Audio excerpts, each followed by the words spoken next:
So hello everyone, Somananda here, nice to see you all.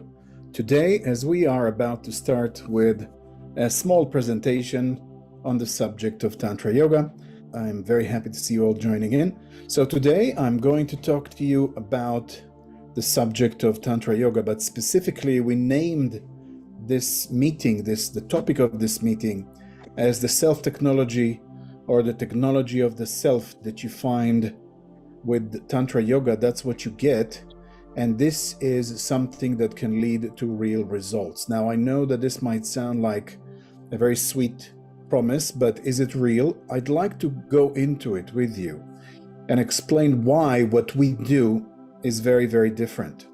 Because first of all, I can tell you from my personal perspective, after doing this type of yoga for 25 years now, that this type of yoga, and I've tried many different types. I was never being very fundamentalistic or sticking to one form just for no reason. I really researched. I've been in India for many years. I've studied and looked into different teachers, different yogis, even different tantrics. And I can tell you that out of all the many teachers, I've been in Buddhism, I've been in Buddhist monasteries, I've been in different environments. I've studied Chinese Taoism. I've studied everything. And I can tell you that eventually the system of spirituality, the system of practice, which is the most powerful and the most effective, bar none, is the Tantra Yoga system that we are teaching. Otherwise, if I would have found something better, I would have taught that, trust me. So indeed, this is really a powerful form of yoga. But why and what is it about this form of yoga which is so important? The tantric form of yoga is very different than any other style that you see out there, especially in the new age environment of today, is simply because Tantra is a science, it's a spiritual science that is meant to bring a person to spiritual evolution. The tantric practice is using what we call Shakti, therefore it is all about energy. There's quite a few different forms of yoga. What usually we find is that people's understanding and approach to yoga is that yoga is some form of gymnastics, or maybe aerobics, or some kind of cool lifestyle. I'm doing my sun salutations in the morning, and therefore I'm very satisfied. And generally, people find that they believe, this is what we see, that many people really believe that yoga is just another way of doing physical education. Some people believe in sports, others like to jog every morning, and some people like to do their yoga. That's the standard understanding of people. And this is a big mistake. Because actually yoga authentically is something very different. The original forms of yoga from India, and there were 4 of them that were the classic forms of yoga in India, are yoga systems which are meant to not just make you physically fit. It's not about we looking good as we do yoga, so we are, losing weight, or that we look good on photos, or that we can stretch in a very acrobatic way. That is actually not yoga. The original forms of yoga in India were meant for one thing, and that is to make you evolve. And when we say evolve, we actually mean that yoga was meant to bring a person to experience a deep and constant change within them. Now, the tantric forms of yoga are the most powerful of all forms of yoga, because the yogic approach, which comes from the tantric background, is involving energy. And that means we do the yoga in such a way that we control, guide, modulate, and eventually completely transform ourselves through the use of energy. And energy is something very powerful, because ultimately the whole universe is made of energy, as we all know.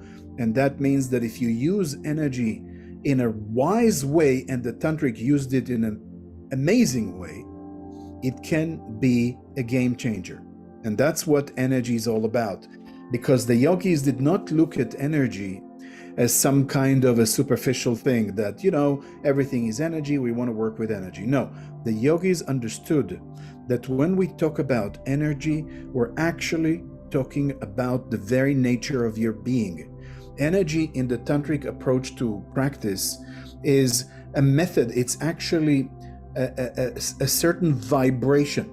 The yogis understood that all energies function with a specific form of vibration. Everything can be measured vibrationally.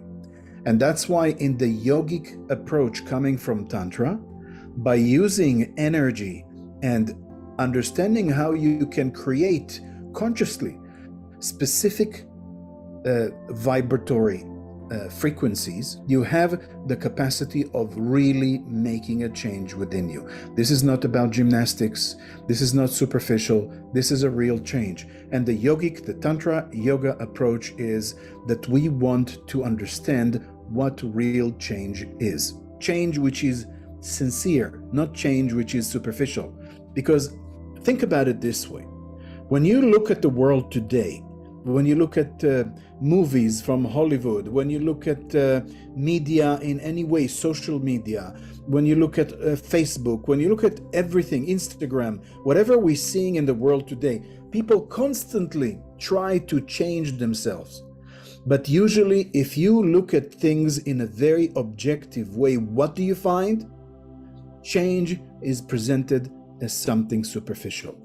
In a classic Hollywood movie, when the main protagonist or the hero of the movie is going through a change, what do you actually see? They change their haircut, they put lipstick on, they change their clothes, and I'm a new person. That is not change. I'm sorry to tell you, but changing your clothes or making your hair blue or something is not going to make you a different person. To experience change within yourself, usually for most people, change comes from some massive events in our lives. For example, in the history of humanity, when a country or an environment or an area was exposed to war, you would see people experiencing real change because of the trauma of war. When there's a big crisis, a person might experience real change. When you fall in love, if it's real love, you may notice some real changes within you. Or when there's a massive psychic experience in your life, like maybe you were exposed to a very profound form of meditation, maybe you took some plant medicine at some point, and you really had some massive shift, a kind of glitch in your mind that made you feel different. Those are usually the situations or the scenarios that many people experience. But the truth is that none of these situations are reliable methods of change, simply because those are not methods at all, but rather a one-off event usually that cannot be repeated. So the problem is that this is not reliable. The path of Tantra Yoga, on the other hand, is an actual method. It is a path. It's a systematic approach to life and to achieve real transformation. It's a little bit like the story of how do you create a diamond? A diamond usually is created when you have a piece of coal put under enormous pressure for a very long period of time, many years. Then eventually the slow process of pressure or heat will change the very nature of what this element is. This is how you achieve real change. Consistent, forever change, a transformation. So why is Tantra Yoga doing this, and in which way? Well, the methods of Tantra Yoga, which are very profound, are proven and engineered from the get-go. They're engineered to bring this kind of real, authentic change within you. The kind of change where there is no coming back from it. A transformation which is complete, and you will never fall back to what you were before. When a yogi goes on this path, the practices and the methods that you use regularly affect the mind, they affect the body, they affect you energetically, but they don't do it in one weekend or in a short time. This requires a consistent, regular practice. So that's why, in order to have a change that will start from your physical body, the change will start affecting you after some time, your energy. And then if you consistently move forwards and never stop, it will start slowly also affecting you emotionally, psychologically. And if you keep going, it will start affecting you mentally. The mind will start changing. And as you keep going with the changes that you do in the Tantra Yoga practice, it will eventually affect you even in the spiritual level. You will truly have a considerable change within you. We eventually obtain with this change an actual shift in your perception of reality. How can you, or how do you right now experience your reality? Well, the truth is that you are relying on your five senses. The sense of hearing, you listen to what I'm saying right now. The sense of sight, as you're looking and interacting at the level of looking at me or looking at whoever is on the screen right now. You have the other senses, like the sense of smell, taste, if that is working for you right now, or perhaps you're not aware of it, and even the sense of touch. Through the five senses, we're actually getting input, and our mind is collecting this different input and creating an image. It's rendering an image like a computer, which can render an image of the reality that we're facing right now. What if I could tell you that you can completely upgrade your perception of reality? How can you do that? There are various ways of doing it. As I mentioned earlier, you can do that by experiencing a traumatic or an intense experience. But if you want a real change, and let's be real, we all want to change. In fact, you're all here because you want to change. Why do we want to experience it? Because actually we are all aware of the fact that there is something beyond our five senses, and even something beyond what our mind can perceive right now. We know it on an intuitive, almost nostalgic level within us. How can we get there? By having a consistent practice, and I would argue, based on my 25 years of experience, that nothing, and I say again, nothing compares to what Tantra Yoga can do for you as a consistent change, which leads to real, different awareness of your reality. And I can tell you that this is amazing, because I have seen many times people going in Tantra Yoga in deep meditations after years of practice, after they've done the asanas and they've practiced some pranayama and they've done Kriya Yoga and they've practiced some Kundalini techniques, and slowly, as you evolve in the practice, you get to a point where your consciousness, your awareness, your ability to perceive reality starts changing. And I can tell you, it feels amazing. One yogi that I know have told me clearly that for them the sensation was like suddenly they can see. It's as if I was blind before, or I had a very vague or fuzzy vision of reality, and now I can see better. That's where the origin of the famous sentence comes, the famous sentence of, "In the land of the blind, the one-eyed man is king." Because the point is that you can create within yourself such a tectonic shift that your perception of reality will change. And I can tell you, this is so powerful, and it is so profound, and it is so needed for the soul. The soul rejoices in such a shift that you will never look the same at your reality. And I can tell you, you really want to experience reality from a higher point of view. And that is what yoga ultimately can bring you to achieve. Your emotions, your body, your energy, and even your mind will change. Because you need to ask yourself these questions. How aware are you? Are you an aware human being? Are you aware of your surroundings right now? Are you aware of your inner state of mind, of your emotions? Are you aware of your own body? Even at the level of your physical body, many people are not very aware of their own body, not to mention their emotions. How many times have you asked yourself, what am I actually feeling right now? I don't know. What am I feeling about this? This is something you need to change. The way it is explained in the yogic system, especially by a great yogi called Sri Aurobindo, who was a genius, really an amazing intellect and a great yogi from India. Sri Aurobindo used to say that actually it is a kind of a battle, so to speak, between your conscious and subconscious mind. According to what we know about the conscious and subconscious mind, it is known in the yogic tradition and in psychology that the conscious part of the mind is actually very small. The subconscious part of the mind is huge. In fact, it's like infinite. When you do the right yoga practice and employ all the things we said, from asanas, pranayamas, mudras, bandhas, and all the rest, kriya yoga, everything we teach in our level 1 and all the higher levels of yoga, what you do is you're actually, according to Sri Aurobindo, even without realizing it, you're starting to expand the conscious part of your mind at the level of the subconscious. You've heard, for example, maybe some of you experienced it, that some people talk in their sleep, or some people are even sleepwalking. You've heard of that, right? What does that mean from the perspective of conscious and subconscious? It means that a person who is talking in their sleep or even walking in their sleep, that's a person where the subconscious takes even territory from the conscious part of your mind. You're doing things unconsciously that you should be doing only consciously.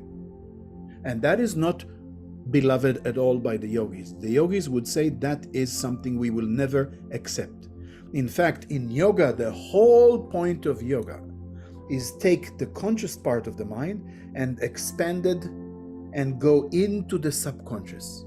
And the more territory of the subconscious you conquer with the conscious part of your mind, and only yoga, meditation, and this kind of practice can do it as effectively as I'm talking about. When you do that, that's when you evolve. The more the subconscious conquers your conscious part of the mind, sleepwalking or whatever, getting drunk a lot and not controlling what you do, or I don't know, doing stuff without awareness. Like, for example, you get into your car, you need to drive to work, you get to work, and you're saying, what the heck happened the last half hour? I was driving, but I wasn't even aware. There are many things in life we do unconsciously, and the yogis say the more unconscious you are devolving. The more conscious you are, the more evolution you have. You do not want to devolve, you want to evolve.